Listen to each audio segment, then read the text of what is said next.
Hello everyone. आज हम start कर रहे हैं मोशन एंड मेजरमेंट। ये class 6 science motion and measurement जो है ये आपका U3 का चैप्टर है। इसमें सबसे पहले हम बात करेंगे मेजरमेंट की कि मेजरमेंट क्या होती है। ठीक है, तो मेजरमेंट क्या होता है, यहाँ पे अगर आप देखेंगे measurement comparing an unknown quantity with some known quantity is called measurement. तो जब भी हम क्या करेंगे, जब भी हम किसी क्वांटिटी को, जैसे आपको किसी को चीज़ को भी मेजर करना है तो आप दूसरी चीज़ से उसको मेजर करेंगे, तो उससे जब हम कंपेयर करते हैं तो उसको हम क्या बोलते हैं, मेजरमेंट बोलते हैं। ठीक है, जब आप एक नॉन क्वांटिटी को, मतलब जो आपकी क्वांटिटी एक अननोन क्वांटिटी है, सपोज़ करो आपके पास किसी की, आपने जो शूज़ हैं उनकी लेंथ नापनी है या जो कपड़ा है उसकी लेंथ नापनी है, तो उसको मेजर करने के लिए आपको क्या चाहिए, आपको कोई स्केल चाहिए जो नॉन क्वांटिटी होती है, मतलब जिसके बारे में आपको पता होता है कि इसकी लेंथ कितनी है। तो उसके साथ जब किसी अननोन क्वांटिटी को मेजर करते हैं तो उसको बोलते हैं मेजरमेंट। ठीक है, उसके बाद रिजल्ट ऑफ मेजरमेंट। तो the result of measurement has two parts. जो मेजरमेंट आप करते हैं उसके दो पार्ट्स होते हैं। ठीक है, एक पार्ट जो इसका होता है, one part is the number, एक पार्ट जो है वो नंबर होता है, और दूसरा पार्ट जो इसका होता है वो यूनिट होता है। ये बहुत ज़रूरी है। ठीक है, नंबर अगर आप रखेंगे, अगर आप यूनिट नहीं रखेंगे तो हमें कुछ भी पता नहीं चलेगा कि ये कौन सी चीज़ है, या लेंथ आपने मेजर किया है, टाइम आपने मेजर किया है, ये कुछ भी हमें पता नहीं चलेगा जब तक ना हम इसको क्या करेंगे, यूनिट डालेंगे। ठीक है, तो यूनिट इज़ मस्ट, यूनिट बहुत ज़रूरी है। ठीक है, फॉर एग्जांपल मान लीजिए कि when you say that your height is 150 centimetre, अगर आप ये बोलते हैं कि आपकी हाइट जो है वो 150 है। ठीक है, अब सेंटीमीटर है, मीटर है, किलोमीटर है, ये तो पता नहीं है। चलो हाइट का तो हम कर लेंगे अंदाज़ा कि 150 सेंटीमीटर, लेकिन अगर आप रोड की लेंथ नापते हैं या किसी ट्री को आप मेजर कर दियो, तो वहाँ पे हमें पता नहीं चलेगा आपने सेंटीमीटर में डाला है, मीटर में डाला है या किलोमीटर में डाला है। तो इसलिए जो यूनिट है, देखिए यहाँ पे ये जो नंबर, ये है नंबर और ये है आपका यूनिट, तो यूनिट बहुत ज़रूरी है। Then the measurement of your height is being expressed in a number, that is 150, ये नंबर हो गया, और जो यूनिट यहाँ पे हो गया वो हो गया सेंटीमीटर। ठीक है ना। सो नेक्स्ट यहाँ पे बात करेंगे ऐसा यूनिट्स। अब देखिए हर एक इंसान का जो हैंड होता है, जो पेस होती है, ठीक है, या क्यूबिट जिसको हम बोलते हैं, ठीक है, कोहनी तक, हाथ से लेकर कोहनी तक जो डिस्टेंस होता है हमारी बाजू का, उसको हम बोलते हैं क्यूबिट। तो जब हम इसको मेजर करेंगे, हर एक बच्चे का छोटा होगा थोड़ा, जो बड़ा होगा उसका और बड़ा होगा, और नेक जो कोई, मतलब जैसे आपके मम्मी पापा हैं तो उनका जो क्यूबिट है, मतलब जो बाजू होता है वो बड़ा होता है, तो हम वैसे मेजरमेंट नहीं कर सकते। ठीक है, क्योंकि हर एक इंसान का जो हाथ है, हर एक इंसान का जो पेस है, क्यूबिट है, वो सारे डिफरेंट हैं। इसलिए हम क्या करते हैं, हमें ऐसा यूनिट्स, मतलब इंटरनेशनल सिस्टम ऑफ यूनिट्स इनको बोलते हैं। ठीक है, international system of units, it is the most widely used system of measurement. ये सबसे ज़्यादा जो है मेजरमेंट सिस्टम जो है यूज़ किया जाता है, पूरे वर्ल्ड में इसको यूज़ किया जाता है ताकि किसी को भी परेशानी ना हो। It is based on MKS। MKS का मतलब है मीटर, किलोग्राम और सेकंड। ठीक है, इस सिस्टम पे बेस्ड है। So length, weight and time are considered as the basic quantities for measurement and other quantities are derived from them. तो जो लेंथ है, वेट है और टाइम है, ये बेसिक क्वांटिटीज़ है। ठीक है, कौन सी क्वांटिटीज़, बेसिक क्वांटिटीज़, और इन्हीं से हम बाकी जो यूनिट्स हैं वो हम निकालेंगे।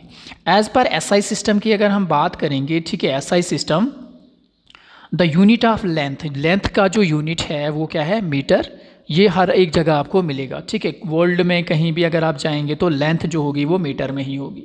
वेट जो है, weight of, unit of weight जो होगा वो किलोग्राम में होगा, और द यूनिट ऑफ टाइम जो होगा वो हमेशा सेकंड्स में होता है। ठीक है, फिर अगर हायर, मतलब थोड़ा बड़ा यूनिट आता है तो वो फिर मिनट आ जाएगा, उससे बड़ा फिर आवर आ जाता है। ठीक है ना। सो अब आप देखेंगे यहाँ पे correct system of measuring the length, किस तरीके से आप सही मेजरमेंट कर सकते हैं। ठीक है, नंबर 1 है the scale should be placed along the length of the object to be measured. तो जो आपके पास स्केल है उसको आपने कहाँ रखना है, उसको आपने रखना है बिल्कुल, जिस चीज़ को आप मेजर कर रहे हो उसको उसके बिल्कुल एक्यूरेट पास पे रखना है। ठीक है, एक्यूरेट जगह पे रखना है उसको। ठीक है, so the zero mark of the scale should be taken as the beginning point. जो ज़ीरो मार्क होता है, जीरो से, ठीक है, जो ज़ीरो से मार्क होता है वहाँ पे आपने देखे होंगे, वहाँ पे मिलीमीटर, वहाँ पे बहुत सारे होते हैं। ठीक है, छोटे छोटे जो 10 होते हैं, सेंटीमीटर के बीच में 10 वो लाइन्स होती हैं, तो ज़ीरो से आपने स्टार्ट करना है। If zero mark is broken और इनविजिबल, अगर ज़ीरो मार्क टूट गया है या आपको दिख नहीं रहा है, then any other mark should be selected and the final adjustment should be made accordingly. कहने का मतलब है जैसे मान लीजिए कि अगर आप स्टार्ट कर रहे हैं 1 से and the final reading is 14, ठीक है, मतलब आप 1 से स्टार्ट कर रहे हो, आप 0 से स्टार्ट नहीं कर रहे हो, आप 1 से स्टार्ट कर रहे हो। अगर आप 1 से स्टार्ट कर रहे हो और आपकी जो लेंथ आती है वो 14 सेंटीमीटर आती है, तो इसका मतलब जो एक्चुअल रीडिंग उस चीज़ की होगी वो कितनी होगी, 14 - 1, ठीक है।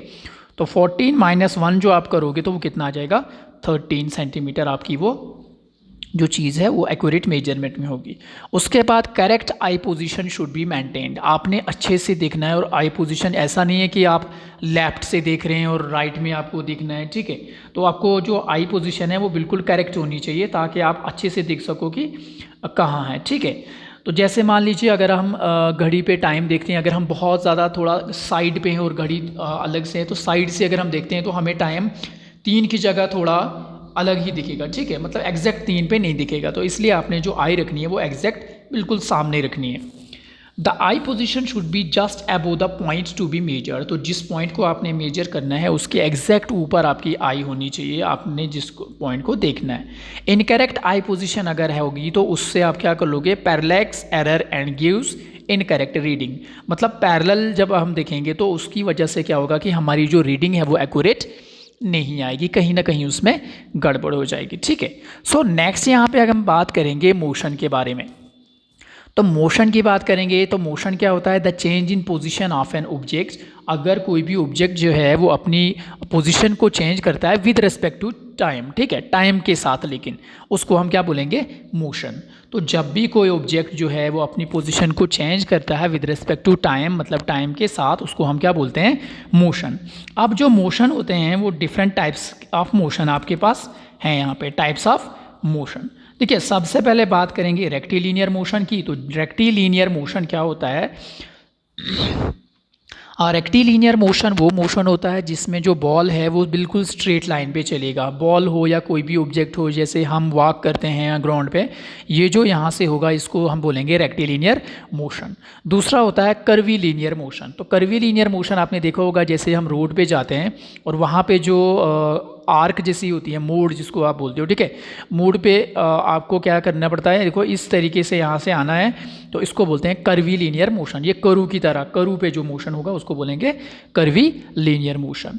और उसके बाद आता है आपका सर्कुलर मोशन, जो बिल्कुल सर्कल में चीज़ चलेगी, इस तरीके से जो सर्कल में जाएगी उसको बोलेंगे सर्कुलर मोशन। उसके बाद आता है आपका पीरियोडिक मोशन। तो पीरियोडिक मोशन, या देखिए ये जो पेंडुलम का मोशन है जो ऐसे आगे पीछे जाता है, झूला भी ऐसे चलता है ना, तो इसको बोलते हैं, कौन सा मोशन होता है ये, इस मोशन को बोलते हैं हम टू एंड फ्रो मोशन या ऑसिलेटरी मोशन।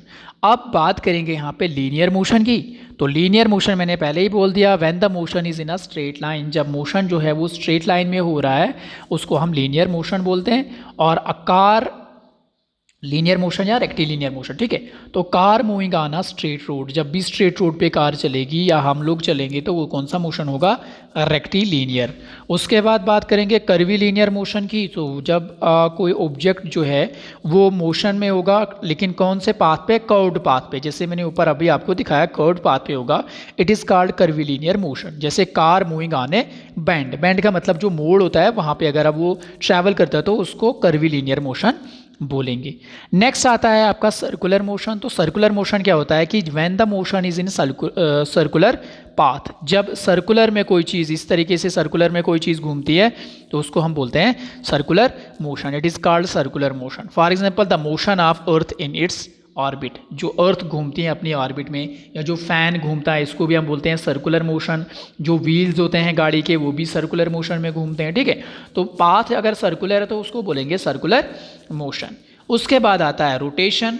तो when object move around an axis, जब कोई भी ऑब्जेक्ट अपनी एक्सिस के इर्द गिर्द जो है वो घूमते हैं, ठीक है, इट इज़ कॉल्ड रोटेशन, उसको हम रोटेशन बोलते हैं। Rotation of the earth on its axis, जैसे ग्लूब भी आपने देखा है, अर्थ का रोटेशन तो आपने नहीं देखा, लेकिन जो ग्लूब होता है, जिस तरीके से आप ग्लूब को घुमाएंगे, ठीक है, जब हम ग्लूब को घुमाएंगे तो उसमें क्या होता है कि वो जो है अपनी एक्सिस के इर्द गिर्द क्या करता है, वो गोल घूमता है, तो उसको बोलते हैं rotation of the earth on its axis, ठीक है। और उसी तरीके से अर्थ जो है वो घूमता है अपनी एक्सिस पे। नेक्स्ट हमारा आ जाता है पीरियोडिक मोशन। तो पीरियोडिक मोशन अगर हम देखेंगे, जब भी कोई मोशन जो है रिपीट होता है आफ्टर फिक्स इंटरवल, ठीक है, फिक्स इंटरवल ऑफ टाइम का मतलब है जैसे 5 सेकंड में इधर, 5 में इधर, 5 में फिर इधर, 5 सेकंड इधर, इधर इधर, ठीक है, इस तरीके से अगर कोई मोशन होता है, या यहाँ से हमने स्टार्ट किया फिर यहीं पे आया 5 सेकंड में, यहाँ से स्टार्ट किया यहीं आया, यहाँ से स्टार्ट किया फिर से यहीं आया, इस मोशन को हम बोलते हैं पीरियोडिक मोशन। तो पीरियोडिक मोशन वो मोशन होता है जो रिपीट होता है after fix interval of time में, ठीक है, जैसे मोशन ऑफ अ विंग, ठीक है। और उसके बाद इसमें और भी मोशंस होते हैं, जैसे पेंडुलम चलता है, ठीक है, मैंने अभी आपको यहाँ पे पेंडुलम दिखाया था, ठीक है, देखो ये पेंडुलम इस तरीके से चलेगा, या ऐसे और ऐसे, और स्विंग भी आपने देखा होगा, जो झूला झूलते हैं तो ऐसे आगे और पीछे की तरफ एग्जैक्ट टाइम के बाद वो चेंज हो जाता है, तो उसको बोलते हैं पीरियोडिक मोशन, ठीक है। सो आई होप आपको ये सारा समझ आ गया होगा, और ये चैप्टर यहाँ पे ख़त्म हो जाता है, ठीक है। नेक्स्ट जो लेक्चर होगा उसमें हम बात करेंगे जो आपका नेक्स्ट चैप्टर होगा। So thank you.